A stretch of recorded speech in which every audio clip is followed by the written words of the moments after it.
చర్చనీయాంశంగా మారింది. చంద్రబాబుపై అంబటి రాంబాబు చేసిన వ్యాఖ్యలు తీవ్ర ఉద్రిక్తతలకు దారితీశాయి. టీడీపీ శ్రేణులు భగ్గుమన్నారు. అంబటి రాంబాబు సారీ చెప్పాల్సిందేనంటూ ఆయన ఇంటి ముట్టడికి ప్రయత్నించిన టీడీపీ కార్యకర్తలు దాడికి దిగారు. రాళ్లు కర్రలతో అంబటి నివాసంపై అటాక్ చేశారు. బండరాళ్లతో కార్లను ధ్వంసం చేశారు.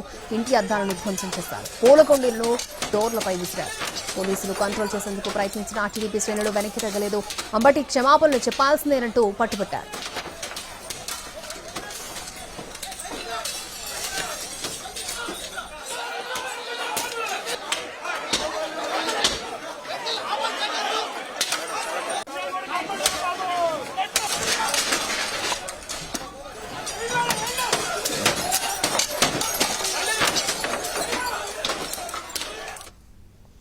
తాము అధికారంలో ఉన్నా ప్రతిపక్షంలో ఉన్నా ఒక విధి విధానంతో ముందుకు వెళ్తున్నామన్నారు ఎమ్మెల్యే మాధవి. అయితే అంబటి రాంబాబు లాంటి వాళ్ళను చూసి చూడనట్టుగా వదిలేస్తే అభివృద్ధికి ఆటంకంగా మారుతున్నారన్నారు. ఈ కారణంగానే తాము దాడి చేస్తామన్నారు. అంబటి క్షమాపణ చెప్పకపోతే అరెస్ట్ చేయాలని డిమాండ్ చేస్తామన్నారు మాధవి.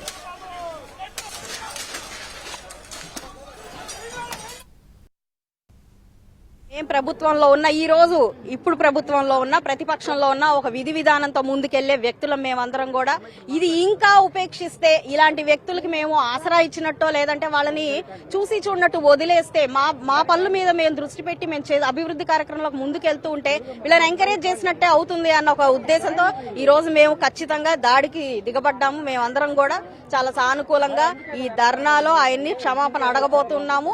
ఆయన క్షమాపణ చెప్పి తీరాలి. బయటికి రావాలని డిమాండ్ చేస్తాం. బయటకు వచ్చిన వ్యక్తి క్షమాపణ చెప్పాలని డిమాండ్ చేస్తాం. ఆయన కనుక చెప్పకపోతే, ఆయన దీన్ని కరెక్ట్ గా స్పందించకపోతే ఆయన అరెస్ట్ చేయాలని కూడా డిమాండ్ చేస్తాం. చూడండి, ఒక సీఎం ని దుర్భాషలు ఆడడం అనేది అంత ఈజీగా తీసుకునే అంశం కాదు. అడ్డు ఎవరు వచ్చినా వాళ్ళందరూ కూడా స్టేషన్ లో ఉంటారు. ఇవాళ ఒకనాడు మేం ప్రభుత్వంలో ఉన్న ఈ రోజు ఇప్పుడు ప్రభుత్వంలో ఉన్న ఇవాళ కార్యకర్తలు, తెలుగుదేశం పార్టీ కార్యకర్తలు ఆవేశం కట్టలు తెంచుకుంటే ఎలా ఉంటదో ఇవాళ చూస్తున్నాడు అంబటి రాంబాబు. ఇప్పటి వరకు చూడలేదు. ఇప్పటి వరకు మా సహనమే చూశాడు, మా బాబు గారి ఓర్పునే చూశాడు. ఇక బాబు గారు కాదు కదా మాకు దేవుడు చెప్పినా కూడా ఈ అంబటి రాంబాబుని వదిలిపెట్టే ప్రశ్నే లేదు.